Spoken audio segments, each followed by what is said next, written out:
Başlıyorum hocam. Yes, please. Merhabalar. Bugün sunumumuz finansal raporlama zamanlılığının literatür taraması ile ilgili bir çalışma. Kapsam çalışması yapacağız bugün. Gökhan hocamız, Profesör Doktor Gökhan hocamız ve doktor öğretim görevlisi Yavuz Selim Balcıoğlu ile birlikte çalışmayı hazırladık. Finansal raporlama zamanlılığı, burada finansal raporları önce tanımlayalım. Şirketin finansal sağlığını özetleyen, gösteren bilançolar, gelir tabloları, nakit akış tablosu ve öz kaynak değişim tablosu ve dipnotlardır. Yani şirketin tüm finansal uygulamalarını özetleyen raporlardır. Bu raporları şirketler, yani borsada işlem gören şirketler 3 ayda bir olmak üzere yılda 4 kere kamuya açıklamak zorundadır. Firmaların raporlarını zamanında, yani erken ya da geç olarak açıklamasının bir takım sonuçları bulunmakta. Burada finansal raporlama zamanında bir şirketin finansal raporlarını paydaşlarına duyurma hızı ya da çabukluğu diyebiliriz. O şekilde tanımlayabiliriz. Burada raporlama zamanının en önemli etkisi karar verme sürecinin etkinliğini etkilemesi. Yani raporlar yatırımcıların elinde zamanında bulunmazsa yatırımcıların kararlarını tabii ki olumsuz etkileyecektir. Öte yandan zamanında, yani erken yayınlanmış raporlar yatırımcıların kararlarını olumlu açıdan etkileyecektir. Zamanlılık burada tek başına yeterli bir durum değildir. Yani raporların erken açıklanması tek başına yeterli bir durum değil. Aynı zamanda uygunluğu ve kullanışlılığı da önemli. Yani raporların doğru bir şekilde, tam bir şekilde oluşturulmuş olması ve yatırımcıların kullanımına açık olması, onların kullanımı için tasarlanmış olması gerekmekte. Bu yüzden zamanlılık sadece tek başına yeterli değildir. Dediğimiz gibi bu raporlar, işte içerisinde yer alan finansal bilgiler zamanında açıklanmazsa yatırımcılar açısından kalitesizleştirilecek. Aynı zamanda karar verme süreçlerini değersizleştirecektir. Raporlama zamanının gecikmeler yatırım güveninin azalmalara, şirket performansı ve beklentilerin hakkında piyasada belirsizlik ortamının artmasına, öte yandan düzenleyici kurumlar açısından para cezalarının verilmesine, şirketler açısından itibar kaybına ve paydaşlarla olan ilişkinin bozulmasına neden olabilmekte. Ülkemizde, Türkiye'de borsada işlem gören şirketler raporlarına konseyde finansal tablo hazırlanıyorsa 60 gün, konseyde finansal tablo açıklanıyorsa 70 gün, konseyde olmayan finansal tablo hazırlanıyorsa 60 gün içerisinde kamuya açıklanması gerekmekte. Bunun için son derece katı uygulamalar bulunuyor. Eğer bu süreler aşılırsa ciddi yaptırımlar uygulanıyor şirketlere. Bu çalışmada Web of Science veri tabanında indekslenen finansal raporlama zamanlılığı ile ilgili yapılmış çalışmanın hacminin belirlenmesi. Bunun için 2012 ve 2023 yılları arasında yapılmış yayınları inceledik. Ve bunların Web of Science veri tabanında yani yıl bazında kaç tane yayın çıkarıldığını, genel bir bakış açısını sağlamayı amaçladık. Finansal raporlama zamanı sadece yasalara ilişkin bir gereklilik değil. Yani sadece yasalar vardır, düzenleyiciler belirli bir kural koymuştur ve bunlara uyulmak için uygulanmış bir kavram değil. Öte yandan şirket ve paydaşlar arasındaki ilişki içinde hayati bir öneme sahiptir. Az önce de belirttiğimiz gibi. Burada paydaşların finansal bilgileri zamanda erişerek doğru ve bilinçli bir şekilde, etkili bir şekilde karar vermelerine yardımcı olur. Aslında yatırımcıların ve paydaşların aslında bir şirket için verecekleri karar sadece ve sadece finansal bilgiler üzerinden gitmektedir. Eğer finansal bilgiler zamanında açıklanmazsa ya da hiç açıklanmazsa yatırımcılar o şirketle ilgili hiçbir bilgi sahibi olamayacak ve bu açıdan da herhangi bir karar veremeyecek. Burada finansal raporlama zamanlılığını ile ilgili çalışmaları belirlemek için belirli bir literatür taraması gerçekleştirdik. 2 tane adımımız var, temel adımımız. Birisi veri tabanının seçimi, belirlenmesi. İkincisi ise bu alanla ilgili anahtar kelimelerin taranması. Burada birçok veri tabanı söz konusu. Onlarca veri tabanı bulunmakta. Burada en önemlisi, yani bu veri tabanları arasında en çok değer gören, en kalitelisi Web of Science. Onun haricinde Scopus, SC, TR Dizin ve diğerleri gibi birçok veri tabanı bulunmakta. Ancak biz bu literatür taramasını gerçekleştirirken Web of Science'ı tercih ettik. Anahtar kelimelerde de Financial Reporting Timeliness, Audit Report Lag, Audit Report Delay. 3 tane anahtar kelimemiz bulunmakta. Bu 3 anahtar kelime de bazı çalışmalarda birbirinin yerine kullanılabiliyor. Bazı çalışmalarda ise birbirine yakın anlamda kullanılıyor. Birazdan bunları açıklayacağız zaten. Öncelikle neden Web of Science'ı seçtik? Web of Science'ın önemi ne? Ona bakalım. Çeşitli disiplinlerdeki hakemlerin olduğu dergilerde yüksek kaliteli çalışmalar, araştırma makalelerine erişim sağlayan multidisipliner bir araştırma veri tabanı. Sadece sosyal bilimler için değil, hemen hemen bütün disiplinlerin yer aldığı çok geniş kapsamda bir veri tabanı diyebiliriz. Burada zengin bir bilimsel bilgi söz konusu. Burada yayınlanan çalışmaların derinliği ve genişliği oldukça geniş. Ayrıca çok yüksek bir atıf indeksleme yeteneği söz konusu. Burada yapacağımız literatür taraması sonucunda bu alanla ilgili işte ufuk açıcı ya da etkili makalelerin tanımlanması, belirlenmesi söz konusu olacaktır. Anahtar kelimelerimize baktığımızda ise az önce de belirttiğim gibi 3 tane temel anahtar kelimemiz var. Öncelikle Financial Reporting Timeless. Bu finansal raporların mali yıl sonundan sonraki yayınlandığı süreyi bize veriyor. Örneğin mali yıl sonu 31 Aralık olarak belirlenmekte. Firmada 1 Şubat'ta raporu açıkladığını farz edelim.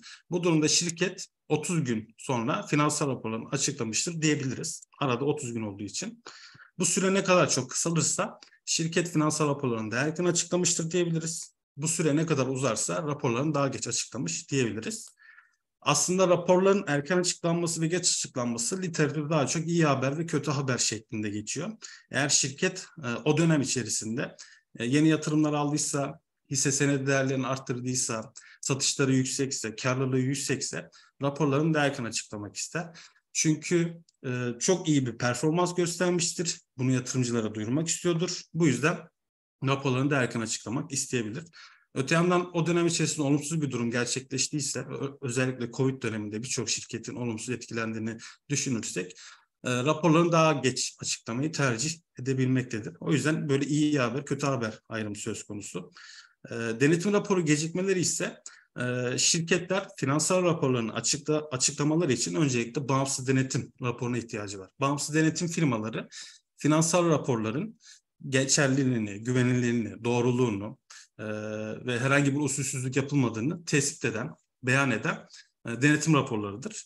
Bu denetim raporları olmadan firmalar finansal raporlarını açıklayamıyorlar. O yüzden finansal raporlar hazırlandıktan sonra denetçilerden denetim raporu alınmalı. Raporların geçerliliğini teyit etmek için sonra raporların yayınlanması gerçekleşmekte. O yüzden sadece şirketlerin finansal raporlarını hazırlama süresi önemli değil. Aynı zamanda denetçilerin raporların hazırlama süresi de bu kavram için, bu alan için önemli. Öncelikle finansal raporlama zamanıyla ilgili anahtar kelimesini kullanarak bir inceleme yaptık, literatür taraması yaptık. Grafikte de gördüğünüz gibi son yıllarda 2020 ve 2021 yıllarında bir artış söz konusu, bir artış trendi söz konusu. Şekil 2'ye baktığımızda da burada denetim raporu gecikmesine baktık. Aynı şekilde son yıllarda yani 2020, 2021 ve 2022 yıllarında bir artış trendi söz konusu. Son olarak 3. anahtar kelimemize baktığımızda da belli bir aralıkta yani 2013 ve 2016 yıllarında boşluk varken son yıllarda 2021-2022 yıllarında bir artış söz konusu. Tabii ki bu 2013 ve 2016 yıllarında yayın olmaması bir eksikliği, literatür eksikliğini göstermemekte. O yıllarda belki diğer anahtar kelimeler kullanarak çalışmalar yapılmış olabilir ya da çalışmalar yapılmış, yayınlanmamış olabilir. Onu daha derinlemesine incelenmesi gerekiyor. Ancak her üç şekilde de baktığımızda son yıllarda bir artış trendi söz konusu.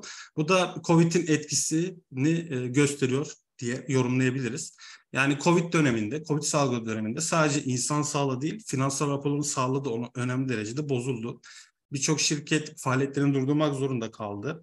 İthalat, ihracat yapan firmalar bunları durdurmak zorunda kaldı. İşçiler evlerinden çıkmadı ve üretim sekteye uğradı. Bu yüzden firmaların performansı ister istemez düştü.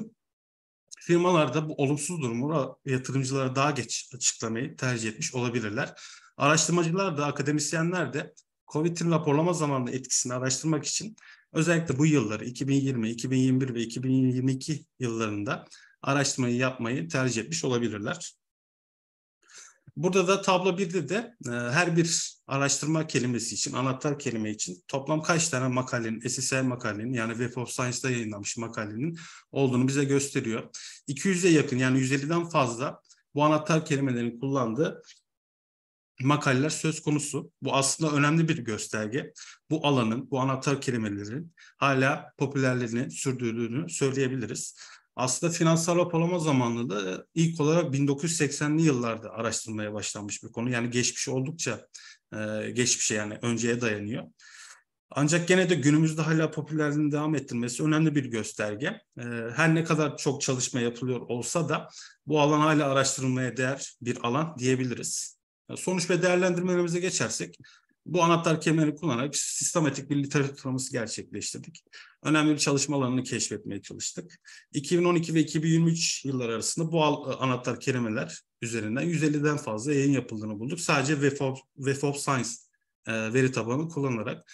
Tabii ki Scopus, SG, TR Dizin gibi diğer birçok veri tabanını da eklersek bu sayı binlere, 2000'lere, 10.000'lere ulaşabilir. Gene tablolara, şekilleri hatırladığımız kadarıyla istikrarlı ve tutarlı bir artış söz konusu son yıllarda özellikle. Tutarlı bir şekilde artış söz konusu. Peki bunu nasıl açıklayabiliriz? Hangi nedenlere bağlayabiliriz? Akademisyenler ve profesyonel çevreler neden hala finansal raporların zamanlılığına ilgi duyuyor? Neden araştırıyor? Öncelikle yasal düzenlemeler. Sunumumda da belirttiğim gibi birçok düzenleyici kuruluş, SPK gibi ya da SEC gibi Amerika'nın sermaye piyasalarını düzenleyen kuruluşlar raporların zamanlılığı ile ilgili çok katı kurallar uygulamakta ve bu zamanlılığa uymayan şirketlere çok ciddi yaptırımlar uygulamakta. Bu açıdan bu yasal düzenlemeleri de baz alarak araştırmacılar çalışmalarında bu anahtar kelimelere yer veriyor olabilir. Ayrıca kurumsal skandallar da önemli. Enron gibi, WorldCom gibi çok ciddi 1990'lı yıllardan sonra gerçekleşen skandalların etkisi hala devam ediyor. Hala düzenlemeler yapılıyor. Denetim alanında, finansal tabloların hazırlanması alanında, yönetim, üst düzey yönetimlerin sorumlulukların belirlenmesi alanında. Bu açıdan kurumsal skandallar da bu anahtar kelimelerin daha fazla kullanılması neden oluyor olabilir. Ayrıca teknolojik gelişmeler de çok önemli. Örneğin denetim 4.0 gibi günümüzde birçok şirketin uygulamaya başladığı yeni denetim uygulamaları var. Örneğin Migros firmasını düşünelim. Türkiye'nin en ücra bölgesindeki en küçük marketinde yapılan bir satış anında genel merkezin muhasebe sistemine düşmekte. Gene aynı zamanda finansal tablolara ilgili kalemlere o satış aktarılmakta. Gene aynı zamanda aynı anda denetçinin önüne o satış işlemi düşmekte.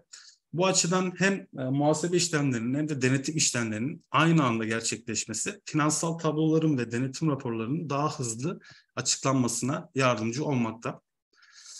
Küreselleşme ve piyasa karmaşıklığı zaten Covid döneminde de bunun etkisini gördük. Birçok firma ithalat ve ihracat yaptığı için Covid döneminde bunlar sekteye uğradı ve küresel piyasalar oldukça belirsiz duruma, işte kötü duruma, performans açısından kötü duruma düştü.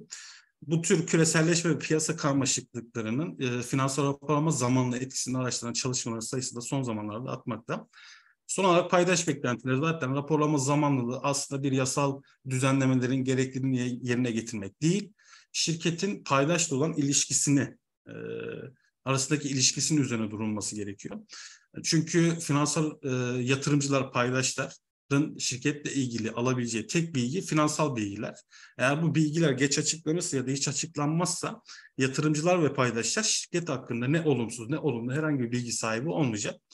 Bu açıdan paydaş beklentileri de bu çalışmaların artmasında, çalışmanın yapılmasının artmasında önemli bir etmen diyebiliriz. Beni dinlediğiniz için çok teşekkür ederim. Thank you, Kürşat Hocam. Is there any question? No, I think. Okay. Teşekkürler. Teşekkürler. We go on with Roxana. Hello, everybody. Hi, welcome. Thank you very much. How do I spell your name? Call your name. It's perfect, Roxana. Okay. You may start. You have 12 minutes. Okay, thank you very much. Today I'm here with my colleague Mihaela Mircea, and we will speak about our presentation, economic indicators used in the diagnostic analysis of multinational companies, case study for companies in the oil and banking field. Just a second to share my screen. Can you see it? Yes. Okay. But better the full screen. Yes, just a Okay, second. I don't know if it's working. You can touch F5. Yes, I know, but my kids, I don't know, they turned me the buttons. Okay, I think now you can see it, correct? Not, okay. Yes. Yeah. Yes. Maybe it's a delay because of my internet connection. Last days it was very poor. So me and my colleagues, we are PhD students in Doctoral School of Economics and Business Administration in West University Timișoara. So we will speak about the purpose of the research lies in the general objectives of the companies that determine the creation of added value. The efficiency in the use of the resources of the economic entity generates results. This can be analyzed and diagnosed in order to have an overview of the economic and financial state of the company. This scientific research aims to present the objective realities, the mechanism of formation and manifestation of economic and financial phenomena and processes, as well as the causal links between them in the case of 10 multinational companies in the oil and banking sector. In the banking system, credibility is the essential element, the foundation of the relationship between the client and the bank when analyzing the granting of a loan.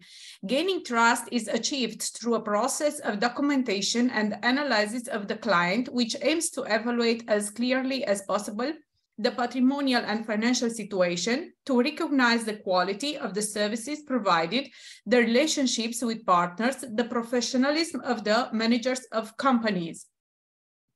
A map by howmuch.net brings a net perspective on the world economy, the graph being made up of information that shows how each country's GDP is presented according to the contributions made by services, the industry and agriculture of each state. So you have the map in the left side. The size of the country, its economy and inflation in the area determine how the map was made, which contains information about each state depending on gross domestic product. As keywords, we will speak about economic indicators, multinational companies, diagnostic analysis, banking groups, and aggregate indicators. As a literature review, we have a prosperous economy needs healthy banks, but the reciprocal is equally true. To be solid, banks need a prosperous economy, as Georgescu said in 2015. A retrospective look at the great financial crises that have taken place in history can be seen that these financial crises have an increasingly high degree of internationalization and an ever-increasing spread. Apostolake points out that moving on the axis of time toward the end, at this moment, we see the phenomenon of financial globalization creates the premises for a significant increase in the speed of propagation and geographical area of spreading financial crisis. The treatment of each bank separately and not as part of a system has led to mispredictions about the evolution of risks. More and more authors have expressed concerns about systemic risk. Kaufman, Flannery, Santomero, and Eccles, by Bent Hartman, even Chandri, he studies the problem of banking risk and proposes effective measures to remove the weaknesses of the banking system found during the economic and financial crisis. As a research hypothesis, we have categories of variables that have an impact on the quality of financial accounting communication, and for each category, we have issued a series of research hypotheses. Banking group size, the national bank location of the bank mother does not influence the quality of financial accounting communication. Shareholder structure, there is a positive relation between the presence of the state as a shareholder and the quality of the information published in the annual reports. Financial performance of the banking group, there is a positive relation between the size of the turnover and the quality of information published in the annual reports.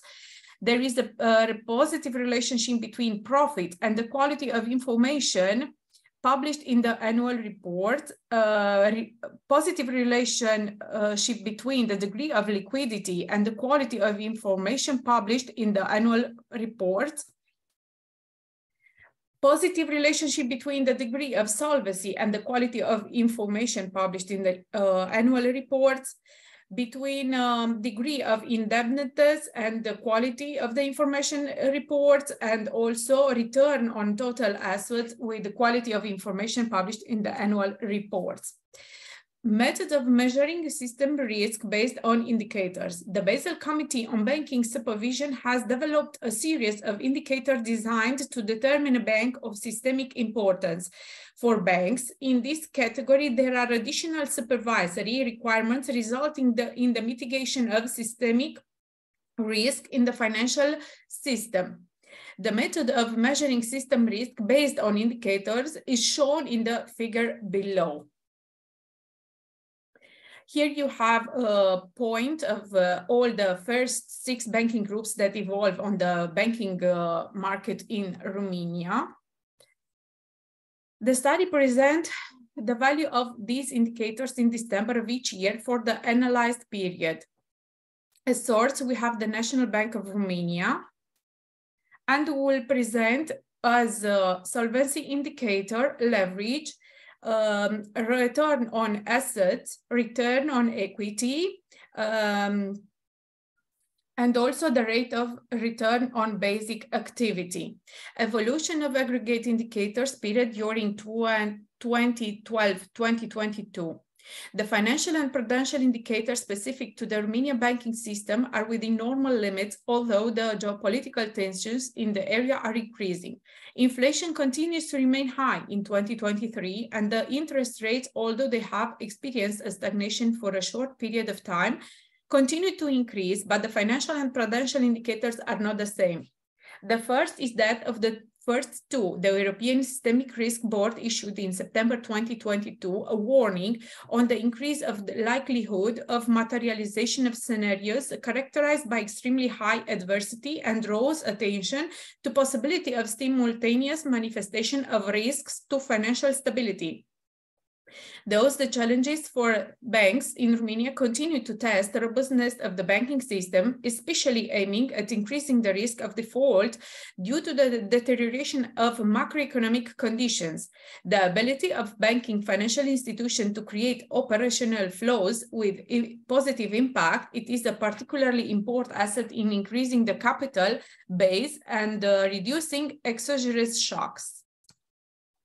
In conclusions, we can say that the importance of the diagnosed element on a hierarchical scale may be different depending on the priority informational needs of the one who makes the diagnostic analysis. When this is done by a financial institution that makes analysis of creditworthiness of the client in order to approve a credit, a solvency and liquidity diagnosis, the degree of indebtedness or cash flow in the first place, the manager will pay attention to the efficiency of the use of the resources employed in the company's economic circuit and to the results of the activity. An investor who wants to invest in a company will be particularly interested in the performance of the entity on the stock exchange, and the profitability of the invested capital value is the major criterion for assessing the company's performance by shareholders. Classical performance indicators have the disadvantage of providing information about the company's past performance without taking into account the cost of invested capital, highlighting only the result of its use. If the one who makes the diagnosis is limited to studying only the classical indicators, he will be able to conclude that the entity achieves performance, but the result of the analysis will not present the actual reality because it does not create value and can even consume the existing one. The limits of the research are given by the small number of banks used in the analysis due to the fact that the data were collected manually. Will be present in detail the analysis of the oil companies in the article, which will stand for publication. Thank you very much for your attention. Thank you, Roxana. Any question? Please tell us or give us ideas, advices, if what to introduce more or less in our presentation or in our article. your advices are welcome. Okay, but there is no. Okay, thank you very much. Thank you very much. Thank so you. we go on with Yasser Abdullah. Yes, I'm here. Welcome. Welcome. And you, how are you? Fine, you? Fine, thanks you. May I start? Yes, you may start. You will be the presenter Okay. in Zoom.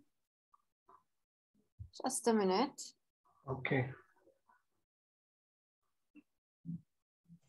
Tamamdır Esra. Hocam Abu Avara Abdullah mı yapacak sunumu? Evet. Yes. Yes.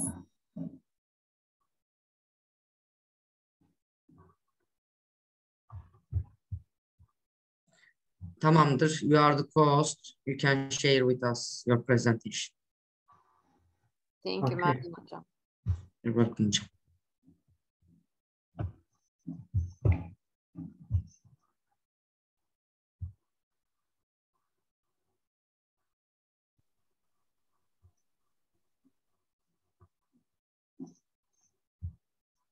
Yes, you have 12 minutes. Okay. You may start. Are you seeing? Yeah, we see. Okay. Sorry. Conclusion. Sorry for that.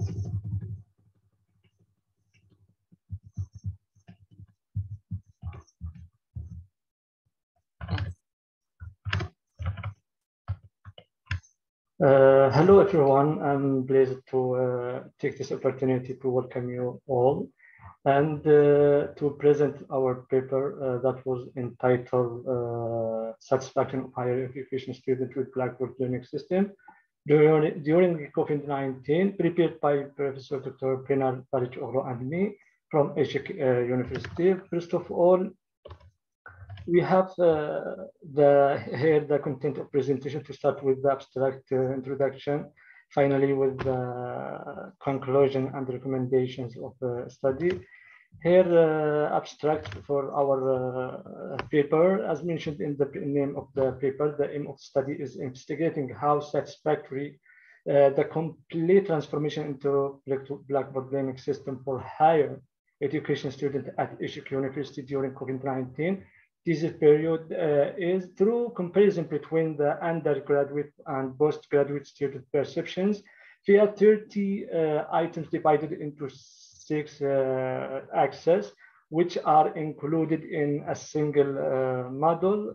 Therefore, theoretical part was employed as satisfactory data, and on the other hand, inferential and descriptive study with quantitative method as empirical study that is considered as primary data. The final result reported that the transformation into Blackboard learning system during COVID-19 period is considered as satisfactory for higher education students with superiority of postgraduate students' perception. For in the next slide about the introduction, with the introduction we started to overview the role of technology in the education process with the advent of the novel COVID-19 disease. Education sector has changed into the compulsory technology-based alternative solutions.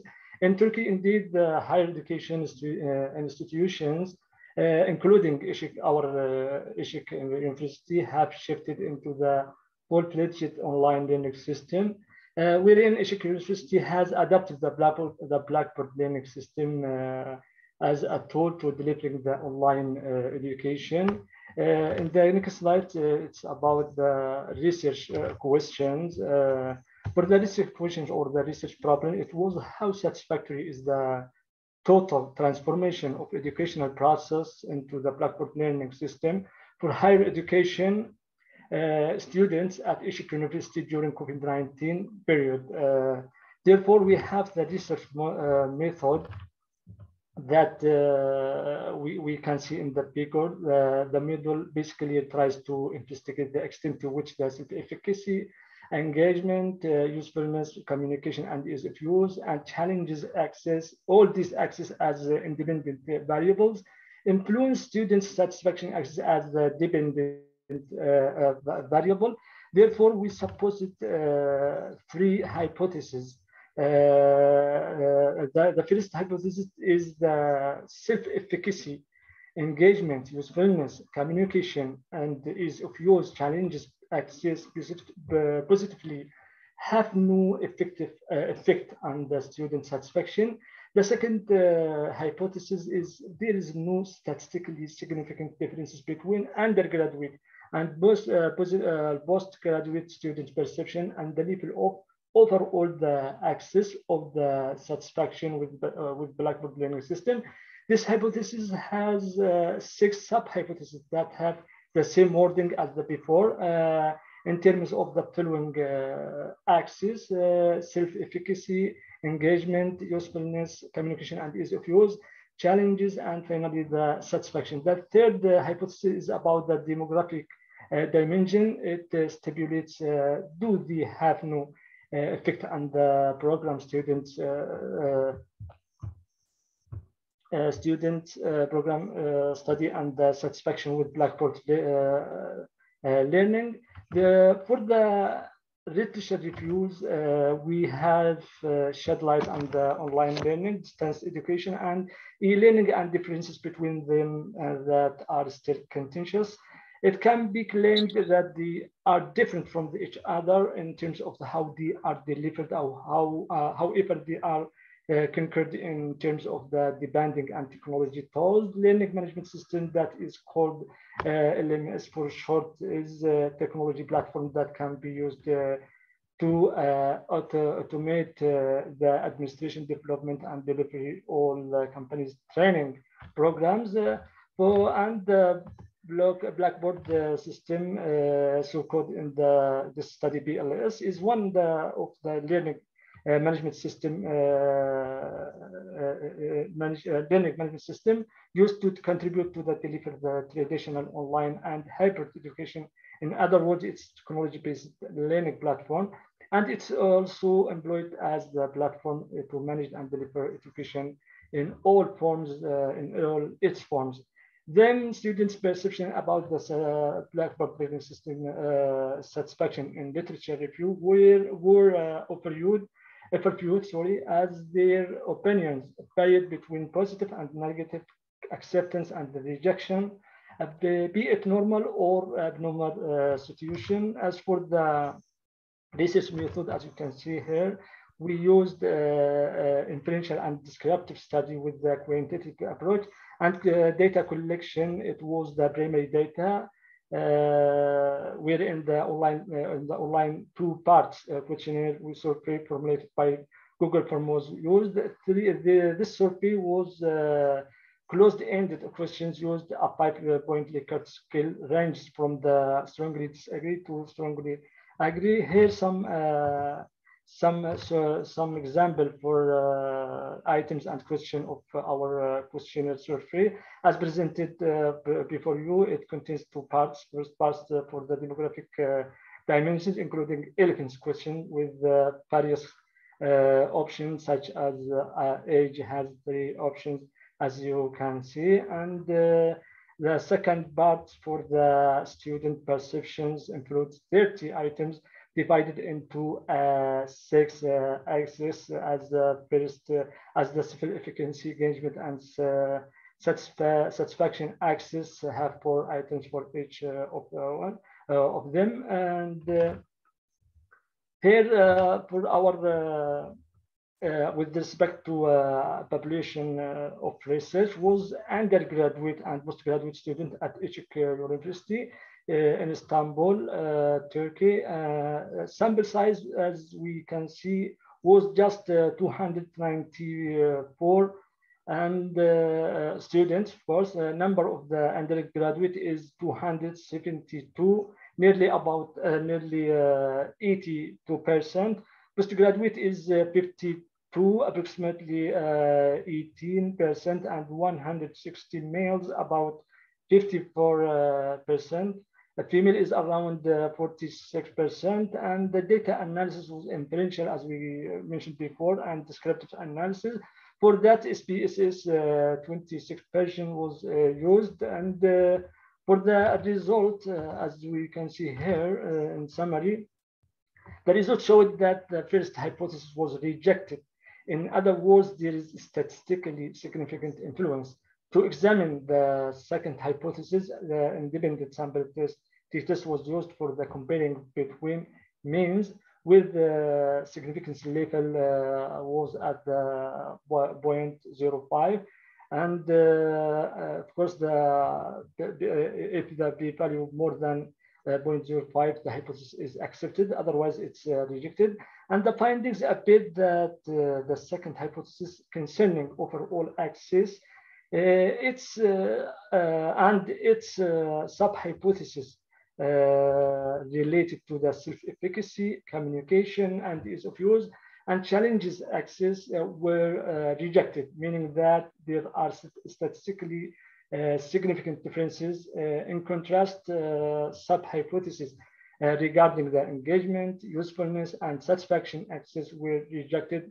In other terms, there are no statistically significant differences between student perceptions. Moreover, the third hypothesis concerning the demographic dimension, except gender, place of living, kind of the device preferred, and willingness in using Blackboard learning system in the future, demonstrated to be rejected. Namely, they have an effective and students offer the satisfaction with Blackboard learning system. To measure the Blackboard learning system satisfaction and to spell out whether or not each axis have an active contribution to the student's perception as well. The impact of these 5 axes, independent variables, and the satisfaction with Blackboard learning system as dependent variables should be tested. The outcome showed that all these 5 axes have positively an effective and satisfaction with Blackboard learning system, which means there is an effective contribution to the student perception. Moreover, there is a positive correlation between the satisfaction dependent variable and the independent variables. To determine the axis that has the highest effective contribution to student perception, then to the Blackboard learning system satisfaction, R-squared value was used, and the usefulness and engagement axis have the highest effective contribution to the student perception, then to Blackboard learning system satisfaction, with the highest R-squared values, which means that they both improve the positive student perception towards satisfaction, followed by the communication and ease of use and self-efficacy axis, which are effective contributors with computed as the R-squared values was 0.164 and 140 respectively. The challenges axis has the least effective contribution to the student perception than to the Blackboard learning system satisfaction with the R-squared value. In some sense, the challenges axis appears to improve less the positive perception of students about the student satisfaction with Blackboard learning system. To test whether every item have approval of students to figure out the traits and drawbacks of Blackboard learning system, for a 5-point Likert scale was divided into 3 levels to compare them with the main value of each item. As we can see in the slide, student perception showed high level of approval, for example, in the terms of the following items: confidence, organizing and time management, knowledge of new tools, learning, performance and evaluation, so on and so forth. For the moderate level of approval regarding the adding value to learning skills, increasing involvement, so on and so forth. For the low level of approval as to difficulty of Blackboard Linux system use and the costly internet access, meaning that Blackboard Linux is not difficult to use and not costly either. And the next slide is about the discussion. In the light of the results, it can be claimed that usefulness, engagement, communication, and ease of use, self-efficacy, and challenges access respectively influence student satisfaction with Blackboard learning system, such means statistically significant influence.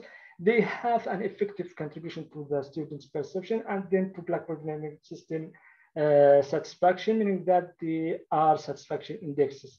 The usefulness and engagement access affirmed to be the highest effective contribution to the student perception than to Blackboard learning system satisfaction. The challenges access is the least for this study. For the comparison between postgraduate and undergraduate, self-efficacy, communication, and ease of use challenges access as well as overall access are statistically significant, with superiority of the postgraduate student perception because they have greater mean value. The students' approval in terms of the 30 items tend to range from the high to moderate level with the superiority of the approval level, and all demographics dimensions other than gender, place of the living, kind of the device preferred, and willingness to use the Blackboard learning system in the future have an effective on the undergraduate and postgraduate student. For the next slide, it's about the conclusion. For the conclusion, in the view of the above, it can be concluded that the transformation into Blackboard learning system during COVID-19 thesis period is seen as satisfactory for higher education students with superiority of postgraduate perception. It fulfills all education process needs and aspects. The usefulness access has the highest effective contribution, while the challenges access has the least, and ease of use and communication is accessibility, flexibility, availability, affordability, transferability, increased self-efficacy, interactive activity, saving time, moderator, and positive changes in students' life are shown to be the most traits Blackboard learning systems has. On other side, a sense of isolation, lack of the concentration, and the reluctance of the attendance, plus the absence of the participation in a certain degree, are shown to be the most robust Blackboard learning system has. For that recommendation, we have some recommendation. First of all, the enhancing an intention and readiness to utilize Blackboard learning system, adopting the micro learning activities, raising quizzes and questions to students before, during, and end of the class to pay attention for as long as the class, diversification of methods of taking a test, involving the students in setting up the calendar, periodic meetings between the students and directors or on their behalf to discuss the problems and the difficulty, providing small electronic information brochures to show how to use Blackboard learning system and e-campus, publication of an electronic handbook in the form of drawings or video materials to illustrate simply how to protect from the risks of repeated use of the technology devices. That's all from my end about paper. This brings us to the end. Hope to be good. Thank you all for listening and being patient. Thank you again. Thank you, Abdullah. Any question to him about the research? No? Okay, thank you very much. Thank you. Thank you. Abdullah. So we will go on with Gökhan Akel. Merhabalar hocam. Merhaba. Hi. Hi. Let me share my presentation.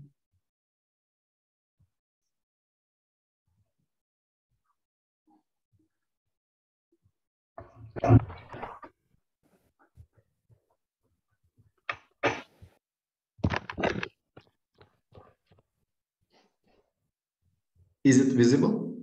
No, we cannot see. Merdan hocam, maybe you should stop sharing of Abdullah. Yes.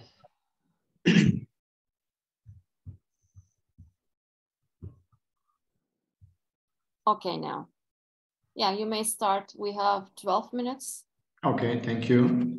Hello, everyone. I am Gökhan Akel from Antalya Belek University, Department of Management Information Systems.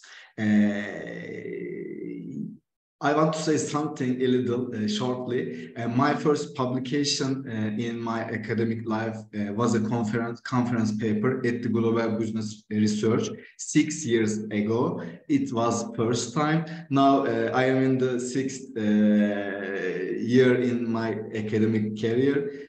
So I am happy to be here. Thank you, everyone. I will make a presentation for my paper titled Digital Human Resources Marketing in 5-Star Hotels. I will try to explain clearly in order to use the 12 minutes period effectively. I hope it is something that interests you. Thank you very much. My conference paper aims is to make visible to relationship between human resource and marketing, and in addition to the elements of human resource, it tries to determine new sub teams by taking into account to digital developments. While doing this, close relationship between marketing and human resources is emphasized. We can say like that. Also, I can mention shortly for methodology. A descriptive research design was used in my study. Qualitative scanning method was followed in data collection, and semi-structured interview form was used as data collection tool. In-depth interviews were conducted with 30 human resources experts working in 5-star hotels in Antalya. Especially, I can explain shortly like that. About conclusion, as a result of this research, some themes of the digital human resources function were revealed from a marketing perspective. Also, human resource function has some themes, sub-themes, also functions, for example, but if we explain with a marketing perspective, we can explore something about it with interviews. I will explain that. The main and sub-themes were determined according to the findings obtained from in-depth interviews. 6 main themes were identified. For example, electronic human resource planning, recruitment, training, and development management. For example, career management, electronic performance evolution, and personal relations, lastly. And 14 sub-themes also were identified.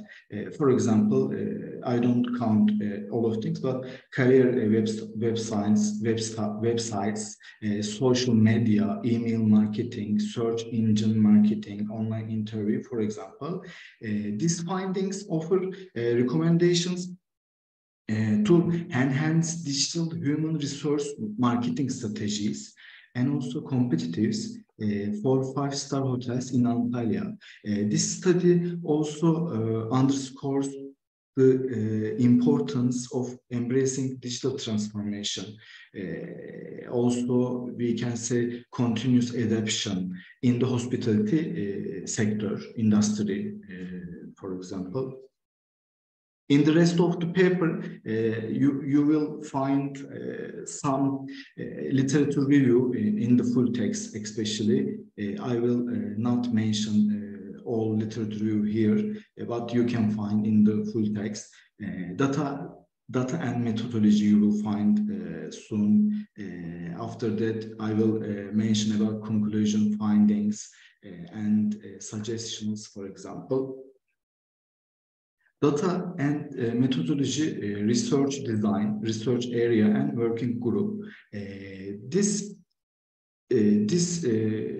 paper, I explained also before, but I adopted a qualitative approach and research design with some of the questions asked to the participants are also as in the table here. You can find also for example, first question, what are some applications that come to mind when considering digital marketing in human resource? To human resource experts, I asked, can you explain the process and digital applications involved in this procedure, for example? These questions I asked. Validity and reliability interview questions were asked to 3 experts, 3 academicians who are experts in their fields. Also, a pilot study was conducted before starting the paper. After giving a brief information about the research to the participants, questions were administered. Also, volunteering is essential here. After determining the main teams and sub-teams, kappa analysis was performed, I can say. Findings, I found main teams and sub-teams with this paper, with this study. So you can see the resulting also main and sub-teams as in the table.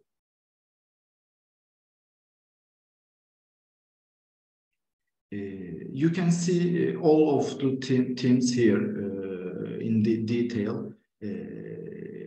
Yeah. Also, you can see some of the answers quotes given by the participants in the experts section here. For example, first sub-teams, electronic data management system here. I found some answers from the interview from the experts. You can see in the table. Career websites, for example, social media, email marketing. For example, social media you can find in order to attract potential personnel. We advertise on websites such as LinkedIn. We use LinkedIn or Instagram and Facebook for recruitment, for example. The main teams is the recruitment, but sub-teams is social media. The others, for example, main teams, training and development management, and sub-teams, orientation training, lifelong learning, for example. I found it. The other, career management, electronic performance evaluation is the important themes. You can find sub-teams, digital assessment criteria, customer reviews and customer survey in online, of course. This is electronic perspective for human resource. Personal relations is the last main themes. It has one sub-themes, communication with electronic data systems, for example. I can pass the conclusion. The level of digitalization in human resource marketing differs between 5-star hotels in Antalya. Of course, it has a difference characters between hotels, but especially about technological and digital applications. This is the problem for competitives, for the other things. But technological and digital applications aim to increase recruitment efficiency, efficiency, and encourage employee learning, personal learning and development, and create a positive employee experience also. Digital transformation is so important in hospitality industry.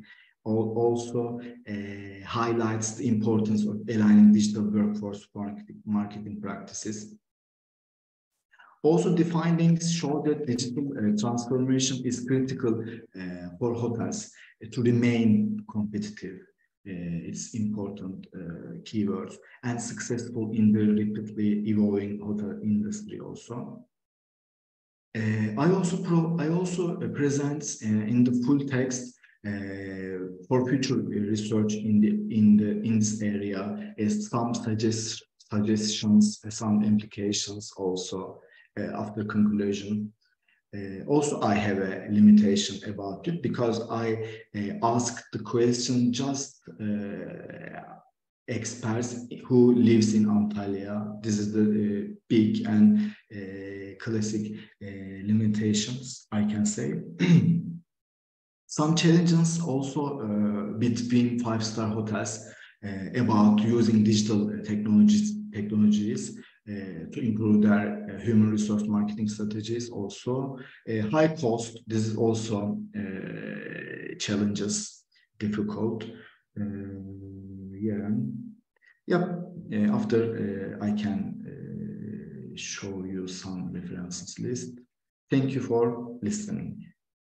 Thank you, Gökhan Hocam, for the presentation. You're welcome. Any question?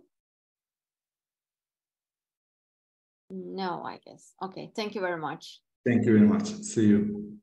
See you. We will go on with, we have 3 writers. Which one of you will present? Hocam Abdullah Kürşah Merter burada. Okay. Hazırsa. Ha, Yavuz hocam da burada. Tamam. Which one will you present? Which one of you? I will do. Yeah, Yavuz hocam. Okay. Okay. Hocam sizi ortak oturum sahibi yaptım. Paylaşmak isterseniz. Şimdi paylaşıyorum. Tamam hocam.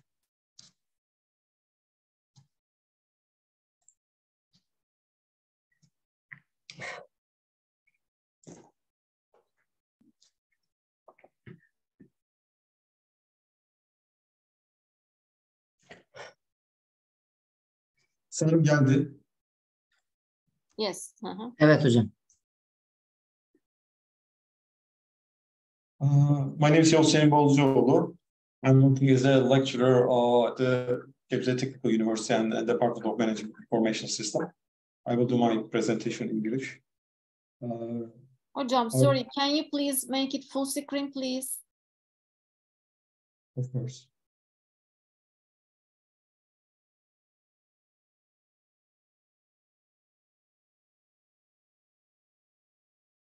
Okay, thank you. Our title is determining the optimal number of board members implementation of artificial neural network.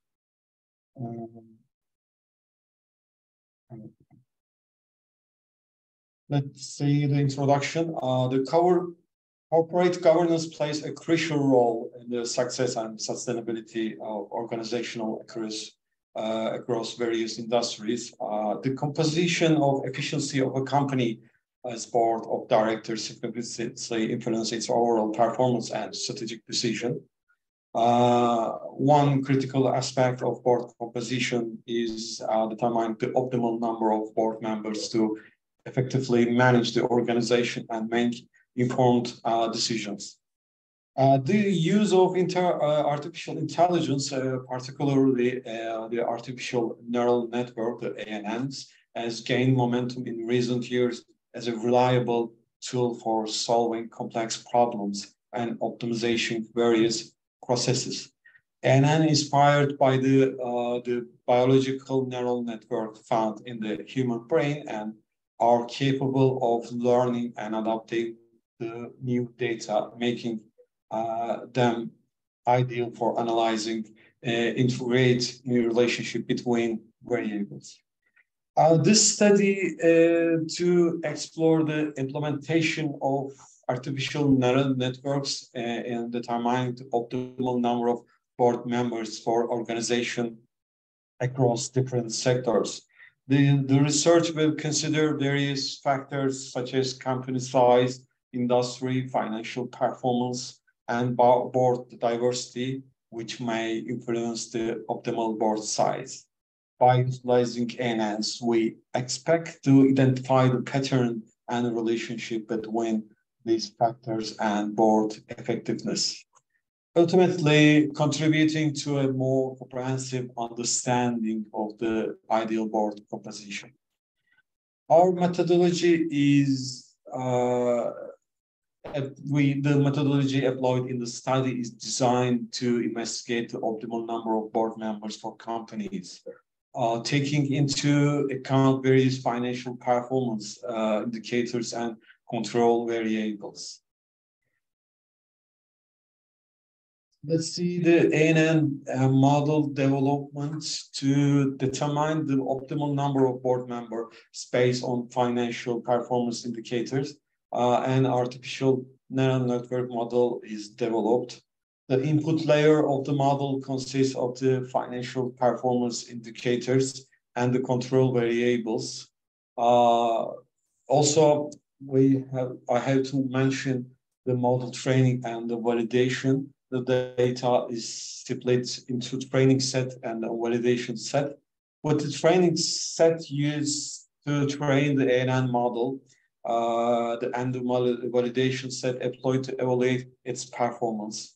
The model is trained using gradient descent optimization and backpropagation algorithm for adjusting the weight and bias iteratively to minimize the error between predicted and the actual optimal board size.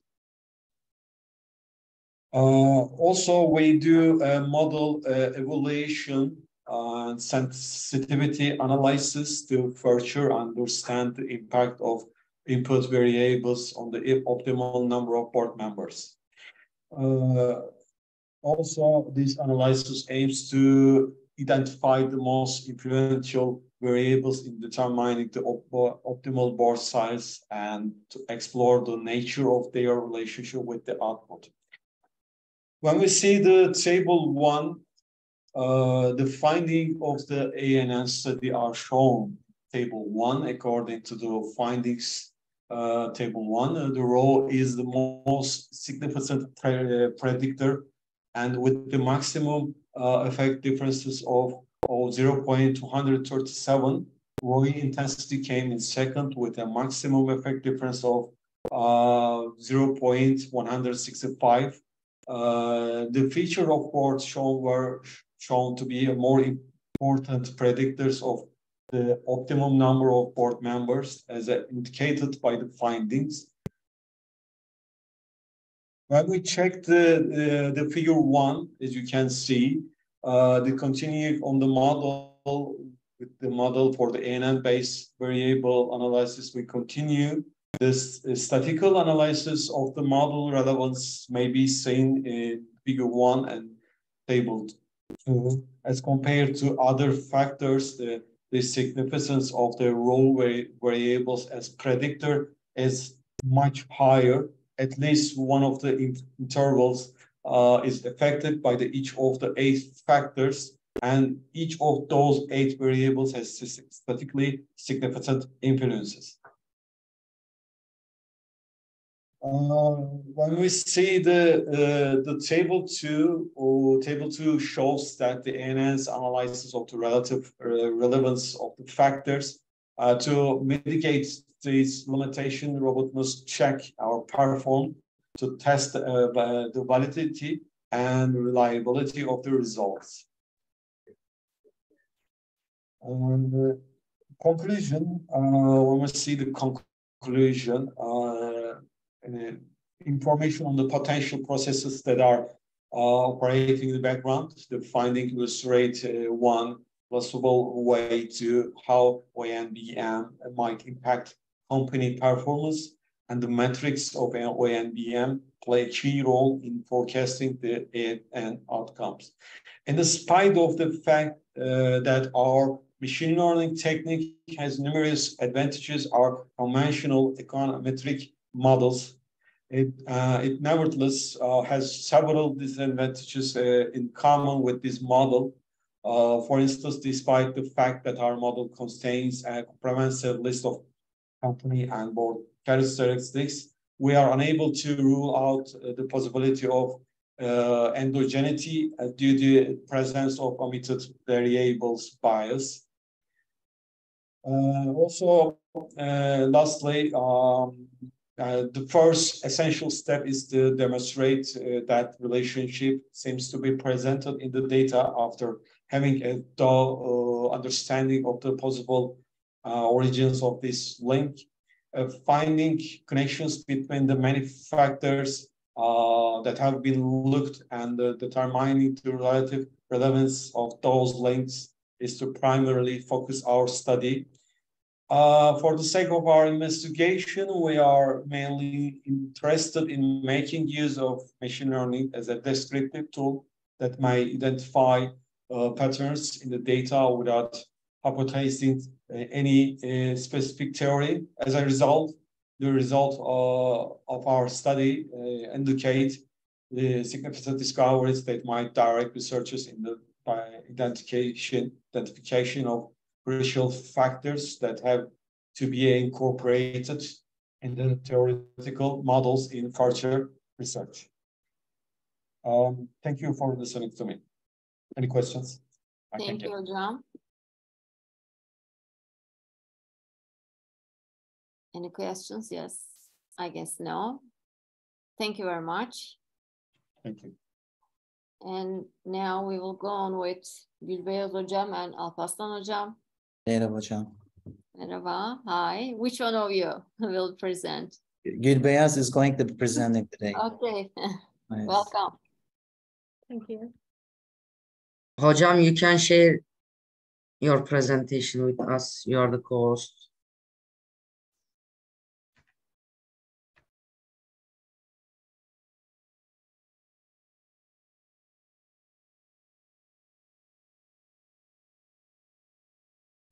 Good afternoon. My name is Gülbeyaz Çalışk. I'm a PhD student at İstanbul University. Additionally, I work as a project manager at Vakıfbank. I'm honored to present with Dr. Alparslan Kelleci. We will be discussing the topic of social sustainability via digital financial inclusion in the banking industry. Our presentation will cover the following topics. What is digital financial inclusion? Why is it important in the banking industry? How has it evolved into DeFi? And finally, conclusions and implications. Let's begin by exploring the concept of digital financial inclusion. Digital financial inclusion primarily focuses on the social aspect of sustainability and aims to empower local empowerment, provide local empowerment, diversity, equality, inclusiveness, and growth for underserved and unbanked populations. It includes senior citizens, women with low income, refugees, disabled people, and people who don't have even an account at a financial institution or a mobile money provider. From a macro perspective, digital financial inclusion employs digital financial services and platforms such as microcredits, microinvestments, and money transfer. And it also requires collaboration between financial and non-financial institutions like media, education institutions, etc., which aims to reskill and retrain the underprivileged groups. DeFi has three dimensions. First one is access to infrastructure like internet connectivity, electricity, and telecommunication. As you can see, the 37% of the world lack of access to internet. This percentage increases to 75% in low income and drops to 9% in high income. This shows the disparity, the huge disparity between countries. And the second dimension is consumer skills. Consumer skills is important to require to effectively utilize digital financial services. And the last dimension is ease of use. For example, intuitive and self-explanatory interfaces. Now, why is digital financial inclusion important? Because 1.2 billion adults have opened bank accounts, but still 1.7 billion people remain outside of the formal banking. It's a huge number. As we can see, access to banking service, the world's population, the 76% of world's population can have access to banking services. But in low-income countries, only 39% of people can access to banking services, while in high-income countries, you can see almost all of them can access the banking service.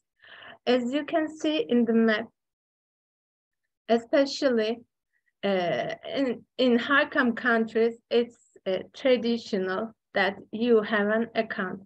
But in low-income countries or developing countries like China, India, Pakistan, Nigeria, 7 countries are responsible nearly half of the unbanked population. And again, we can show the disparity and inequality between different parts of the world. Digital financial inclusion serves to Sustainable Development Goals of United Nations. For example, Kenya's M-Pesa is a mobile money provider, fintech, and they provide short-term source of credit for households and businesses and emergencies, which contributes to reduce inequalities. Also, Bank of Baroda in India, their account, Baroda Mahila Shakti Savings account, provides higher interest only for women, and they also collaborate with government and Women's World Banking to organize financial literacy camps for women, and which contributes to gender equality, SDG 5. I want to shed some light on the academia, growing interest in the concept of digital financial inclusion on academia. As you can see, it increased 80 times between 2013 to 2022, but it's not enough. It's not competitive. I mean, it's not thousands, but it's evolving. As we can see, United Nations Sustainable Development Goals, increasing interest in academia, and market potential shows the significance of digital financial inclusion. Let's mention about the evolution of financial inclusion. As you can see, the first stage is microcredit, and it's followed by the second stage, microfinance, and the final stage is financial inclusion, which seeks to guarantee that formal financial services are accessible to all individuals. But these 3 stages are all manual and field-based operations. They have limited effect, and in fact, they can't help the poor. They can't reach them in traditional ways.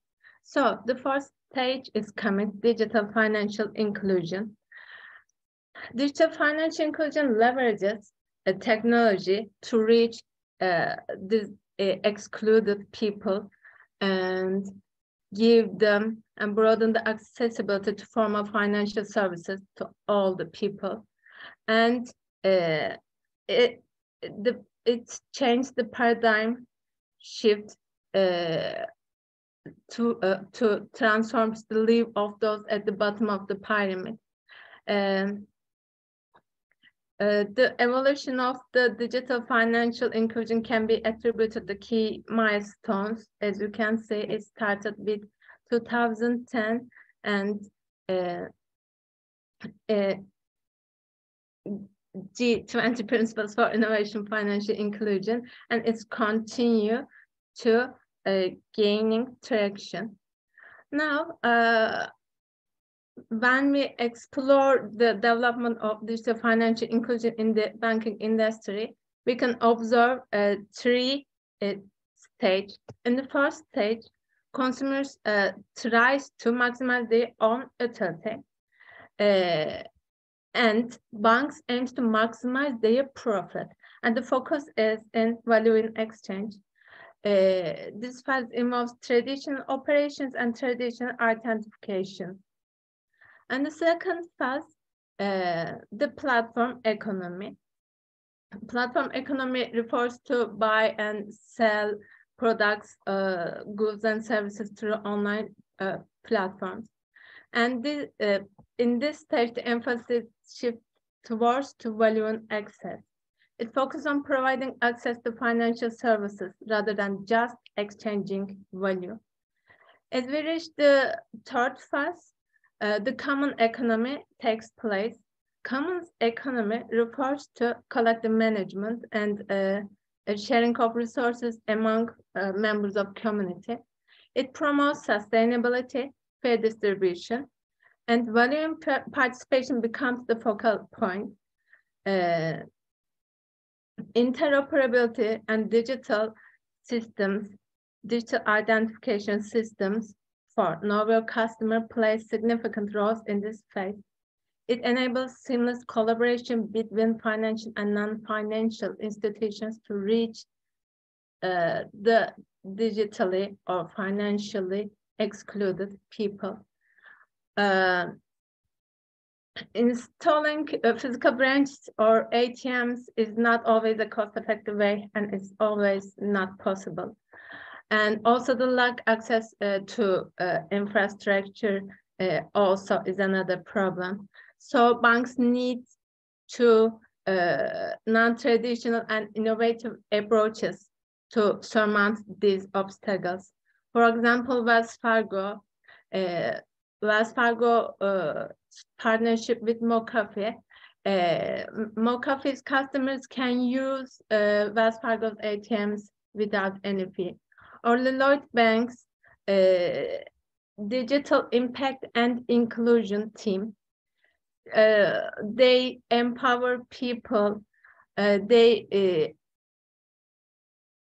try to enhance their digital skills by training them via phone calls or phone. And they even give digital device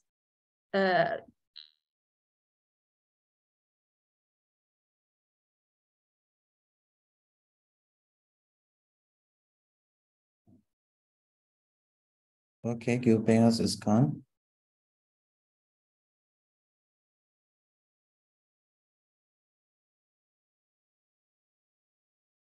Hocam, I could still maybe move on from here. Okay, you may, of course. Okay, so since I don't have the control for the presentation because Gillpatrick is the presentation, so basically we're talking about the social sustainability in the banking industry.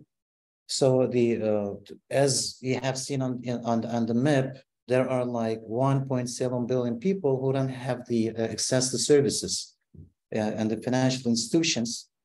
And the system is changing, right? Because the banking industry is under threat, right? By the high-tech companies such as like the Google Pay and the Apple Pay. And on the other hand, there are some innovative companies at the bottom, like the M-Pesa. And those are new structures. If Gülbeyaz is like here, okay, could you still like talk? Because I want you to do the presentation. I'm sorry, I have an internet problem. Okay. Come on.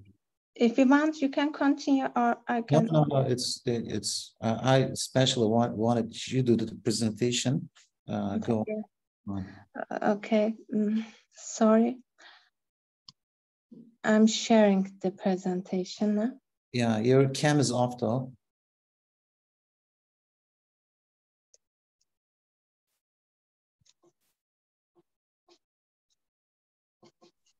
Alparslan hocam, you know, co-host. Şöyle yapabilir miyiz Alparslan? Sunumu sizden açalım. Ben sözlü olarak devam edeyim. Böyle devam edebilir miyiz? Tabii ki devam edebiliriz. Okay, I'm just gonna give it a try because I'm trying to figure out where I just downloaded the presentation. So,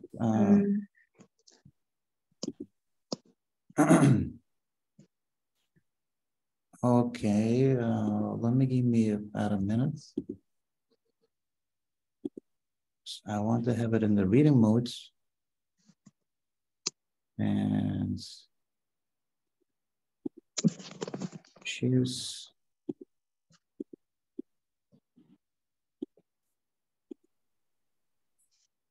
All right, then I think this was the last thing that you were saying, right? Yes, thank you. Again, really sorry for the problem. Yes. Yeah, we saw the traditional approach of banks, but they are impressive, but not enough. They can reach the untapped people like automotive sector. The automotive sector did it. They implemented product differentiation for low-income countries and focused on jobs to be done, and then expanded to advanced countries like Renault and Dacia. On the other hand, the banking sector is still at an early stage in this regard. In the following slide, in traditional banking, there's a shift towards digital financial inclusion with change in service delivery, technology, infrastructure, and system. This includes decentralized business models. Rather than solely rely on physical branches and employees, banks now can employ agents who are bakers, grocery stores, butchers, anyone. They can serve as a type of ATM, human ATM, or a bank's outlet. Furthermore, the technology used in banking shift towards two heavy, mature, established to emerging. Now, banks can provide, utilize primitive technologies like SMS, and on the other hand, advanced technologies like distributed ledger technology and blockchain. Traditionally, establishing physical branches and infrastructures necessitates heavy investments. However, DeFi, with the help of DeFi, the focus has shifted to lighter and medium investments. You can serve using any communication protocols. In the following slide, we can exemplify the changes in financial sector like M-Pesa and Pega. M-Pesa uses 600,000 agents to reach unserved people. There's a story that demonstrates its impact. In a rural village in Kenya, a woman sets out her daily food shopping. However, she needs cash and the nearest bank is days away by foot. Instead, she effortlessly withdraws money by texting a password and requesting it through her phone, this basic version of a phone. Within minutes, she receives the cash from a man with a cell phone, enabling her to proceed with her errands. In the next slide, another noteworthy example is Pega in Nigeria. They also emphasize the role of agents. So they really, agents are really important part of digital financial inclusion. So we now go to the final remarks in the next slide. The implications of increasing digital financial inclusion are significant, contributing to socio-economic development, stronger economic growth, improved quality of life, and higher living standards. Digital financial inclusion have the potential to address challenges such as poverty, hunger, exclusion, inequalities, aligning with the sustainable development goals. In the next slide, in the context of people, planet, profit framework, banks should prioritize the needs of people and focus on digital financial inclusion to enhance their brands, expand market shares, reduce costs, and boost profitability. By actively participating in the ecosystem and co-create value, banks gain competitive advantage. As Alparslan Hocam mentioned, the banks face dual challenge of competing between big tech players like Apple, Google, and emerging firms and fintechs like M-Pesa.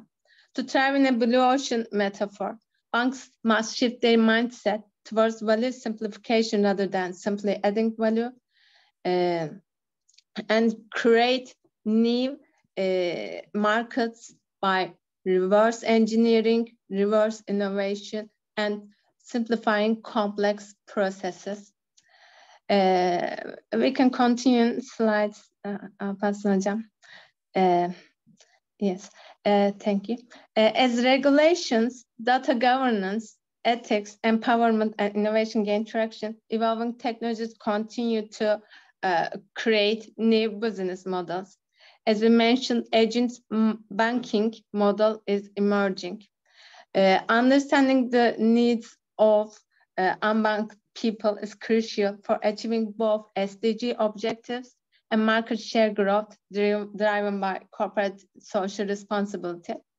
We aimed to utilize academic literature and giving examples with a specific emphasis on recent social sustainability practices within the banking industry. Due to time constraints and problems, we were only able to cover the main points of the concept.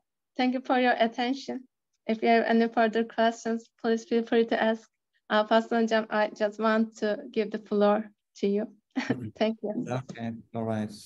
So Thank you very much. Okay, hocalarım, any questions so far? No questions. Okay. I guess there is no. Okay, all right. Thank you for listening to us. Thank you, Hocam. Yeah. And now we will go on with Yavuz Selim Hocam and Melike Artar. Hocam, hello again. Merhaba hocam. Tekrar sunum bende. Ekranımı paylaşıyorum. I will share my screen. Yes, you can, hocam.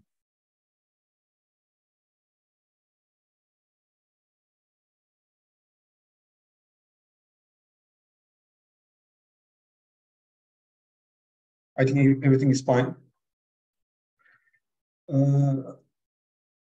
Our topic, our title is for our paper on revealing the Great Resignation, comprehensive literature review on the workforce exodus phenomenon.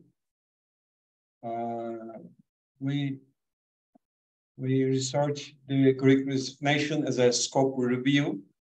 Introduction, I can say a short description for that. The Great Resignation has triggered a shift in workforce trends, challenging traditional notions of job satisfaction, employee motivation, and workplace policies. Remote work and flexible work arrangements have taken center stage, raising new questions about their role in driving the Great Resignation. As organizations grapple with the talent retention with skill shortages, the Great Resignation poses both challenges and opportunities to reshape the future of work. Given the novelty and significance of this phenomenon, there is a growing body of research investigating the drivers and consequences of the Great Resignation.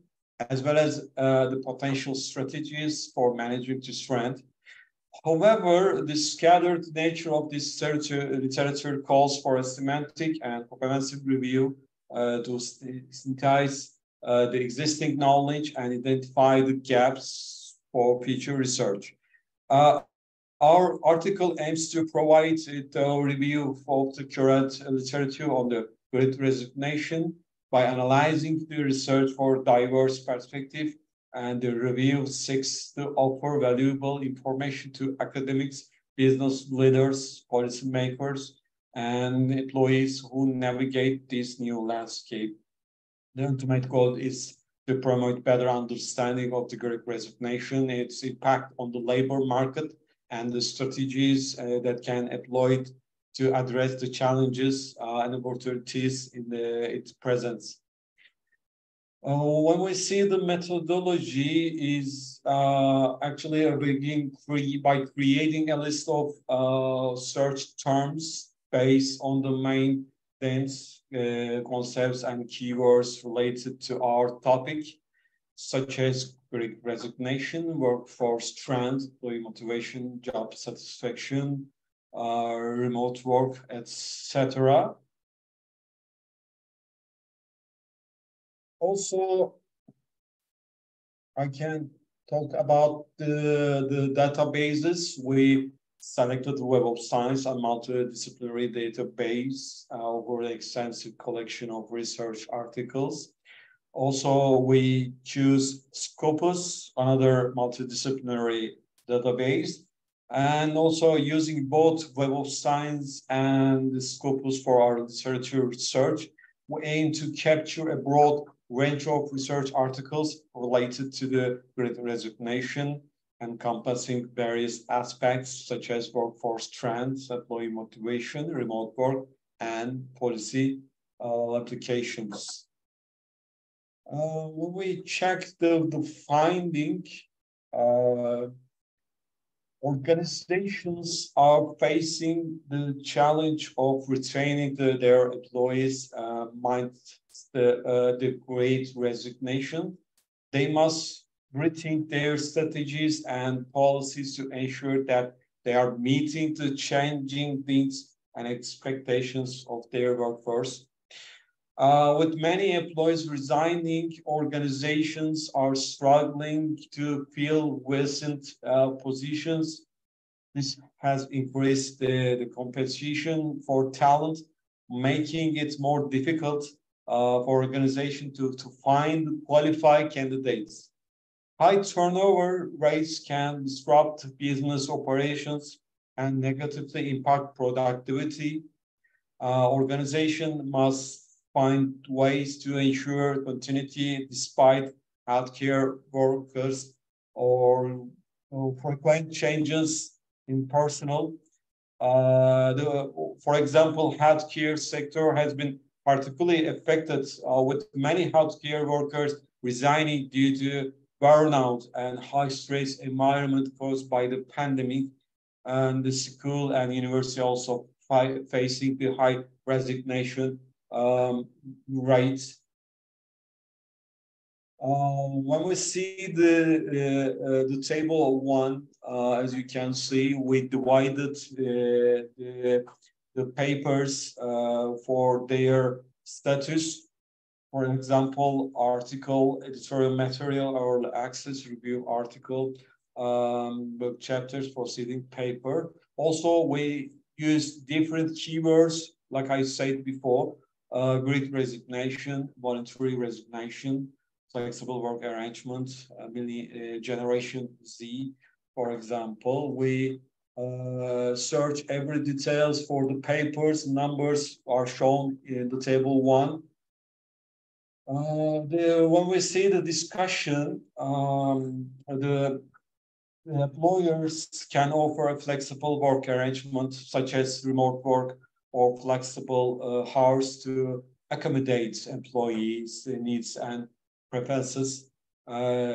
Also offering competitive compensation packages, including fair wages, comprehensive benefits and opportunities for growth and development. can attract and retain the talent. Employees should maintain open and transparent communication with their employees and addressing their concern, also with providing clear information about the organization's plans and policies. Governments can provide support policies that protect the workers' rights and also provide financial support to the business and invest in training and education to help workers transition to a new role or industries. Lastly, when we check the conclusion for our article, in the context of COVID-19 pandemic, Great Resignation has also highlighted the importance of work-life balance and the mental well-being in employment decisions as reflected in the literature. As such as organization and policy makers must prioritize these aspects to address the challenges posed by the Great Resignation and build a more resilient and sustainable labor market. And additionally, the review identified significant literature gaps, indicating the need for more research, especially for more empirical studies are needed to investigate the long-term impacts of the Great Resignation on different industries.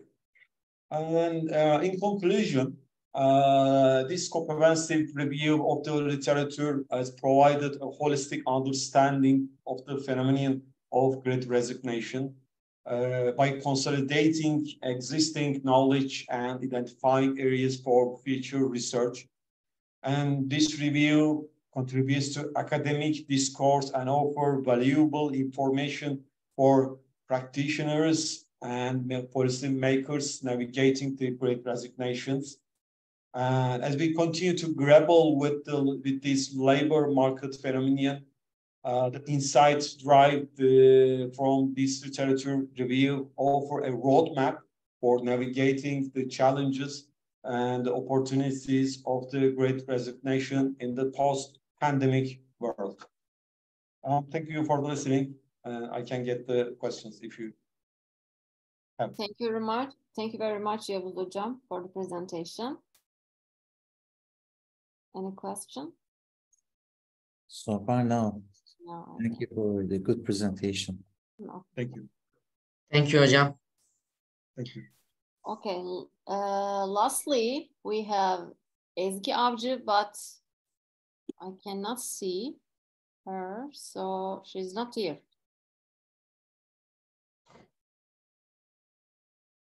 Yes, Hocam. She is not here. Okay. So, any other presenter? No, this is the No, last. yes. Okay, thank you very much, everyone, for the presentations, which are very valuable for us. And I wish you a nice day. Have a nice day. You too. You have a great day and stay safe. Another section will start at 1 p.m. We'll see you there. Thank you. Okay. Bye-bye. Bye-bye. Thank you for having us. Thank you. You're welcome. Welcome.